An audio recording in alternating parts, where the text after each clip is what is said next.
успокаивайся, мы все еще вместе. Давай снова попытайся, как в той песне, затопить поднебесье слезами своими, чтоб никого из них не осталось в мире. А мы с тобой спасемся, это несомненно. Наедине сойдем с ума постепенно. Но уже не будет стены, не будут они заглушать крики о том, что твои дни были отняты мной. Но факт иной, ты сама обожаешь получать эту боль и дарить ее мне. И мы парим где-то вне любви и ненависти, выше всех на дне.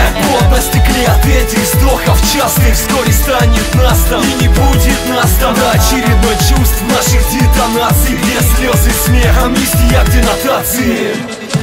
Мы сжигаемся изнутри, ускоряется пульс. Мы более уязвимы в это время, и пусть это одновременно мучение и наслаждение. Это сильно пытка и счастье на мгновение. Мы сжигаемся изнутри, ускоряется пульс. Мы более уязвимы в это время, и пусть это одновременно мучение и наслаждение. Это сильно пытка и счастье на мгновение.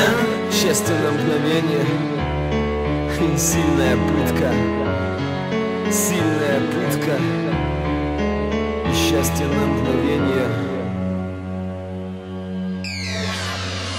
Не хватило сил нас из памяти сжечь, не хватило совести мечты не сберечь. Но все бесполезно, будто тянет магнитом. Жить без нас двоих мы не смогли, да. Сумасшедшие нас не вылечит время, а нас крепко успокоит только выстрел в темя. Не заканчивай смеяться слезами от боли. Быть может мы безусловно утонем в этом море. Ускоряется пульс. Это одновременно мучение и наслаждение. Это сильно пытка и счастье на мгновение. Легкие стены, не диагноз и не дочет. Это обычное состояние, когда время течет. Наедине у меня с тобой, со мной у тебя. Мы вместе взаимно ненавидим, любя.